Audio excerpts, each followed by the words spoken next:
Hello. I wanted to come live to let you know what's alive in me and also talk a little bit about my Pearl sequence and help you see real life examples of how they all weave together and how it is manifested in our lives. So I'm going to show you, let me show you my chart really quick so that you have this frame of reference. Okay, so I'm a 5-1 profile, and my life's work or brand is 6.5. So conflict, diplomacy, peace. The fifth line is a leader, but can also experience that guilt, and it has to do with the voice. And with the 6 in particular, it's super easy for me to feel into the field of conflict and where there's agitation, where there's something in the emotional realm that's triggered. So I can sense it in other people before they actually sense it in themselves because I have an open emotional center. The only place in my emotional center that I have defined is the 36 and the 6, the gate of crisis and the gate of friction. So I oftentimes feel that friction very quickly. And I can react to that and I can put myself in this conflict and turbulence energy where I feel that agitation and I don't want to take initiative, right? My attraction sphere, agitation, initiative, awakening, and immaturity, expansion, superabundance. There's just a lot of dynamics at play where it's super uncomfortable for me to feel other people struggling, feel people in conflict, because the 5-1 in me wants to save them, that savior complex, or it wants to give them those solutions, even if they're not asking for it. Or I want to control the situation because if I know a conflict is coming, I want to control it so that the other person doesn't have to experience that turbulence. And so I don't also have to experience it and feel it in them.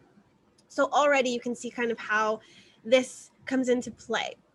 And when I am expecting, when I'm in expectation of what's coming, I'm not in the now. And there's a lot of growth that can happen when we are put into these hard situations where we're meant to feel that discomfort because we'll grow from it. But if I'm constantly anticipating the conflict or the problem or the thing that could create tension in the field, then I'm robbing others and myself of an opportunity to grow.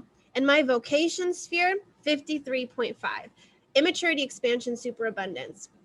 So this one is the gate of beginnings. This is the gate of endings. And this is all about, I mean, this is beginnings as well. This is innovation, but it's like innovating in between the endings and beginnings and not needing to anticipate how things will go, how things will end, and then try to manipulate and keep the peace so that we don't have to have this bad outcome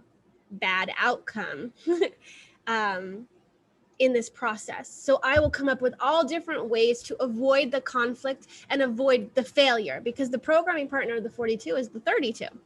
And so this is in other people. Like I've learned how to do this really well with my kids. And if you're a mom, then you know how easy it is now to like anticipate, oh, they shouldn't go by the pool. They don't have a life jacket.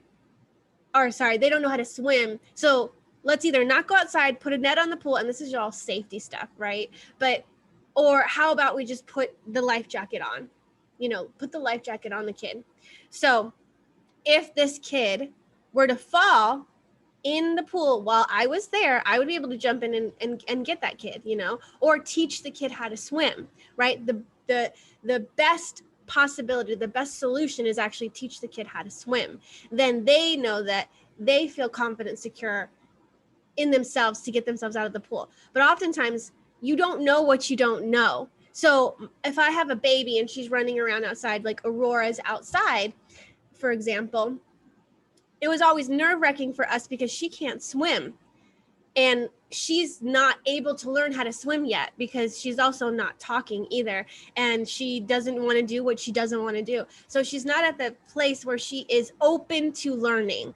And So we've always been like, oh my gosh, she, like, we had to walk with her, like follow her behind her to make sure she doesn't fall in the pool. But for example, if she were to fall in the pool, she would learn that the pool is not safe because when I don't know how to swim, it's super scary, super shocking, and let her have that experience so that she knows she has to be careful. But if I constantly keep her from experiencing that fall into the pool, she's never going to learn anything, and she's just going to run around haphazardly and not be aware of the danger because she hasn't experienced it. And I'm not saying that everybody has to be thrown into danger and crisis to be able to learn and grow, but that is oftentimes when we learn how to trust ourselves, we learn new skills, we learn what not to do, we learn what to do. But if I'm constantly being that rebound where I'm like, oh, nope, that's going to end up bad, that's not going to be good, then I'm constricting their growth. And if my core wound, and this is like something that I just discovered during the transit of the 53, right now we're in the 53.2 or something like that. So what I realized is like when my fifth line is going to find these solutions to avoid the conflict or the turbulence or the crisis or the death or whatever it is, so that the other person doesn't have to experience that. And I don't have to experience their emotion either. Like if it brings up something like really deep or shame or whatever inside of them and it comes out, and it's so uncomfortable to watch somebody suffer. When I see somebody suffer, I want to help them fix it. I want to save them. It's hard for me. I haven't learned how to let others suffer. And so I'm also making sure they don't grow. So the people in my life, I make sure that they don't grow because I'm constantly finding solutions to keep the chaos at bay. I'm a super controlling person. One of the things that I'm trying to work on is releasing my need to control.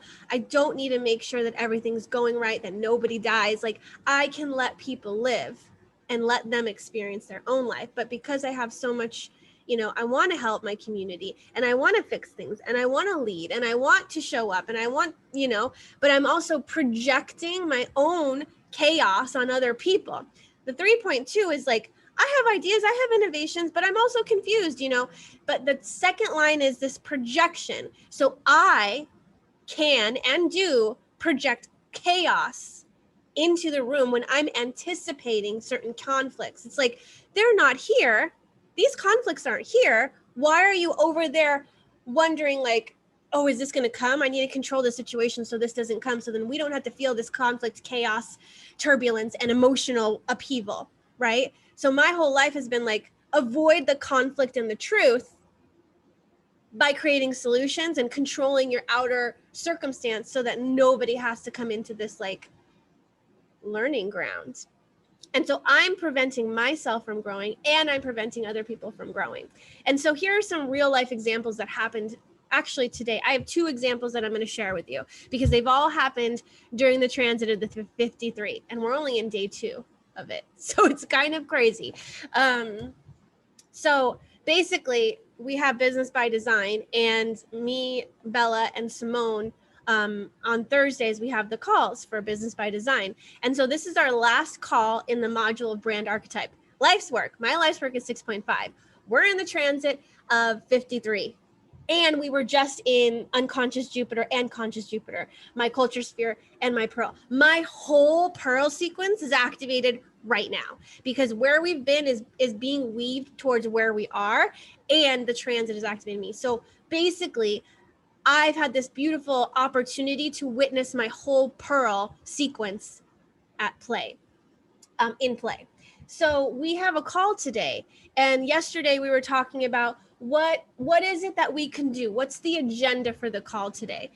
Because we're wrapping up, we're going to weave things together. Simone's doing soul communication, but we have about like an hour, 45 minutes where we need to bring something to the table to kind of help people embody and integrate this better. And Bella suggested, how about we call on people and they tell us if they are, how they are embodying their brand archetype. And you call them at random and we do not let them know we're doing this. And I'm like, oh, oh my God, what if the person's shy? What if they don't want to answer and they feel like they have to answer? What if they have shame because maybe they're not embodying their brand archetype? What if they needed more time to think about it? I'm thinking about all these scenarios, all this conflict that could be going on in the person. And I'm agitated because I don't want them to be suffering in my container. The container that I'm like, hey guys, come in my house. Oh, guess what? Boom, let me like throw something at you. And like, let's see how adaptable and spontaneous you are. How can you just like be in the moment and like let the things come out? Some people are emotional authorities, need more time to process. Some people are scared of speaking. They have public speaking anxiety. Some people don't like to be called on. And while they would like to initiate or volunteer, when they're called on, they shut down. So I didn't want to create or exacerbate any trauma in somebody. And I was like, no, I don't want to do this. So I found myself writing an email, putting the agenda down and letting them know beforehand what was happening. And I'm gonna open up our Slack because I want to read you guys things that I was saying. I'm not gonna read what Bella said because she didn't say if I could share any of this stuff. So I sent what I thought we should do. I was like, oh, let's do a brand audit. Instead, if somebody wants to show us their brand, we can like do an on the spot thing. So it's more putting us on the spot than putting them on the spot. So I was like, I'll take the fall. You know, I started to realize what I was doing. I didn't realize when I was suggesting this, I was like, no, Bella, I don't want to do that. I don't want to trigger anything in people. And they were like, okay, let's do the brand audit. And then Bella wrote this: BBD is about learning to think on your feet. That is the best skill you can acquire in life and business because that is how life works. What we need to teach them is to respond correctly based on their type and authority. So for example, someone calls on you and they're like, hey, what are you embodying your brand archetype? And you feel that stuff come up and you're like, I'm not ready to speak on that yet. Can you come back to me? Or I don't want to answer that. I don't feel like you have the right to say no. And a lot of people find a lot of discomfort, especially maybe trauma created in school, in childhood, because the teacher called on you and you felt like you had to answer. And so now you feel like anytime someone asks you something, you have to answer. But it's okay to say, hold on, wait. Especially if you're an emotional authority and something comes up in you. It's like you can tell the other person to have patience. So I asked, so should I send them an email with the agenda, sharing the pop-up brand audit, bringing in certain stuff, and then the soul communication? And Simone was neutral. She's like, do what's in your heart. I'm like, oh my God, I just want someone to tell me what to do. And that's the whole thing about the 53 and the 16 that I have in my SQ and my vocation. The answers are inside of me. Go within and see what's happening. Go within and figure out, why do you feel this agitation? Why are you nervous about this? What's coming up for you? And is your intention to save them, to keep them from that growth? What's happening here? And so what I found is that what I was doing was trying to save people from the discomfort and conflict that they might feel if they got called on and they didn't do their homework and they didn't have any progress. So if they didn't do their homework, didn't have any progress, oh shit, now the teacher's calling on me and I didn't do my homework. Oh fuck. That's gonna feel really uncomfortable. I didn't want them to feel uncomfortable. That's why pop quizzes like freak me out too. It's like, oh my God, I have to give a pop quiz to somebody and they're not ready. Like, oh man, I don't like to see or feel somebody suffering. So my intention was to save people from suffering, which is also preventing growth. So I put, out of respect for them, I would like to give them a heads up about the tentative agenda. We may be about creativity and spontaneity in the moment, but that doesn't mean that they are. And I'd like to also build their trust and mutual respect. I can feel the conflict in the field and I value creating a safe space for sharing. You can always be spontaneous on the call. I won't hold you back, Bella. I see your point, but I wouldn't choose that. I can leave out the part about sharing how you're embodying your brand archetype so that it can be spontaneous. Would you like that? If both you and Simone wanted to be a surprise, then I'll just send them the Zoom link and I'll let it go. And I sent them what I was going to write. And then Bella was like, you already wrote it. So like, just send it. It's fine. And then she was also mentioning how it's super important for people to discover how to create that safe space inside of you for yourself. So it doesn't matter. I don't need to create the safe space for them. They know how to do it. But my conflict was, no one ever taught me how to do that. I'm still learning how to be in my body. And so to be able to be sovereign and like honor your no it's been really hard for me. And honor my fuck yes, you know, even if my fuck yes was somebody's no. And that's another situation that I'll talk about in a second. But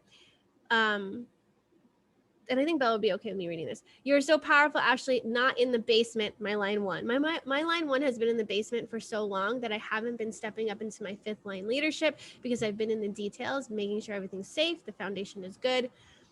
That's a whole nother story. Just know that you don't have to feel that you need to do all the background things. That would be transference. My motivation is fear, line one. Transference is the fourth line, need. So what do they need to feel safe? That's transference. I don't need to be in that. What do I need in my sovereignty? How can I create a safe space for me? That's where I was supposed to be. But I went straight to my transference because that's where most people go, transference. You would be safe even showing up without preparing anyone. If you don't feel like that, it's probably just your sixth gate antenna in an open solar plexus that wants to avoid other people's inner conflict and turmoil. Yep. And then I wrote, or control other people's conflict and turmoil. I just want to be there to support and prepare and make sure the container is safe for other people to enter. But I also would feel horrible if someone was feeling shame or stress, etc., because of the container that I created. But I guess I am not comfortable with other people suffering. I haven't learned to not fix when someone else is suffering. 6.5. I try to fix instead of lead them into fixing the conflict themselves. Savior versus teacher. All of these are teachable moments. If we were to go to the BBD container and be like, all right, we're going to call people at random, and I want you to let us know, do you feel like you're embodying your brand archetype? Why or why not? And go, and go, and go. And then have that experience afterward to be like, what happened when you were called on like that? What happened in your body? Did you feel safe? How did you course correct? Like, if we could help people learn how to feel safe in their body and to honor their no and all that stuff, that would help them in the future so that people like me aren't manipulating and controlling the container so that other people don't have to experience suffering. But suffering is healthy. Suffering is good. Actually, pain is healthy. Pain is good. Suffering is optional. We don't have to suffer. Suffering is our attachment to that pain. If we can detach from the pain, be resourceful and versatile in the moment and be like, all right, I trust myself. How can I give myself what I need right now?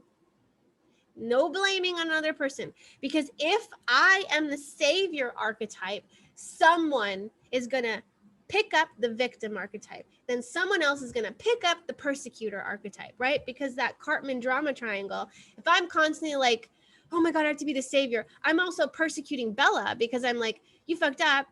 You made them uncomfortable and now they're suffering. And now I have to save them, right? So I'm persecuting Bella. If Bella jumps in that Cartman drama triangle, she can then persecute me for me saving them and not giving them the space to learn and grow and all this stuff. And then everybody could stay in the victim, right?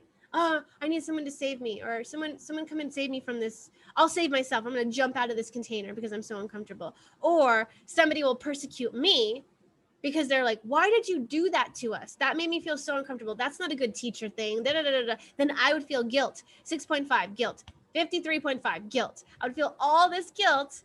And my fourth line would be like, oh my God, they're rejecting me as a teacher. They're rejecting me as a space holder, the 42.4. And I failed. So all this dynamic happening all at once, right? And all I have to do is stop trying to anticipate what could go wrong, trust myself in the moment that it did go wrong, and know that there's a teachable moment here. There's a way for us to all feel empowered and embodied and not go to our defense shadow victim mechanisms where we're either going to try to escape or we're going to try to project or blame or shame or criticize ourselves or others. Like, there's so many patterns here at play. And when somebody keeps perpetuating the drama triangle, we all stay as the victim, persecutor, and savior. It just keeps going. But when I'm empowered, you're empowered, we're empowered, right? And to be able to have self-awareness in this moment allows me to go and be like, what's my intention? My 53.5 is all about intention. So when I begin something, it's about the intention. So if my intention was to save you from feeling uncomfortable, creating a safe space so that you didn't have to experience anything that you didn't like or pain or whatever, then I would be doing you a disservice, not letting you have the opportunity to grow. So I didn't send the email out that said what we were doing. I still don't know if what we're doing is what we're going to do, but I trust that I know, and I'm versatile enough and I'm resourceful enough to know how to feel into what's alive now, not what's alive in the future. What's alive now? Is there conflict happening now? Is there turmoil happening now? And how can I support as a teacher, not a savior? How can I support and be the leader and embody that? Yeah, it's uncomfortable. I can feel the discomfort here. And how can we feel empowered even though we're in pain, even though things are triggered in the field? So that's what happened. That's the situation here. The whole pearl was activated for me. And then I have other stuff going on in my personal life where I had to open up a conversation where the first words were, I know that this is going to make you super uncomfortable, but I have to share it with you because it's my truth and it's something that I really want to do, even though I know that you are already not down for this. And I had the conversation. Actually, it was one sentence. I'm doing this, XYZ. It's for my growth and expansion. And it wasn't received well. The person walked off and there was no other conversation. And the ball's in their court. And it's about them coming back to me and wanting to know the details. Because oftentimes I'd be like, oh, they wouldn't be down for this. So I have to not do it. And this person I'm talking about is my husband. So if he gets triggered or angered or whatever, because he's been like my father and authority figure in my life for so long that it's been really difficult for me to ask for what I want and what I deserve if I know he doesn't agree. So if it's like his opinion is above me, because I also don't want to have that conflict. So I avoid the conflict by not bringing him my truth and what I feel is needed for my growth and expansion, because it would make him uncomfortable. And it's an opportunity for him to grow. I grow, he grows, we grow. I can talk about this at another time, but I do need to hop on the BBD call now. But I did want to share this because I wanted to illuminate kind of the whole dynamic going on with my pearl so that you have a real life example. And when you have self-awareness, you're able to make another choice. So I didn't send that email out until I had clarity and I knew what my come from was. I knew what my intention was. And because I had that awareness, I made a different choice, and I'm entering into the container from an empowered space in the now, not knowing what's going to happen, not trying to read the field for future conflict, being here in the now and supporting the energy of what's alive right now. So anyways, I hope that this was helpful and that the real life example helped you see the dynamics at play here. But thanks for watching, and I'll be back to talk about the other debacle, the other situation as it unfolds. So thanks so much, and I love you guys. Bye.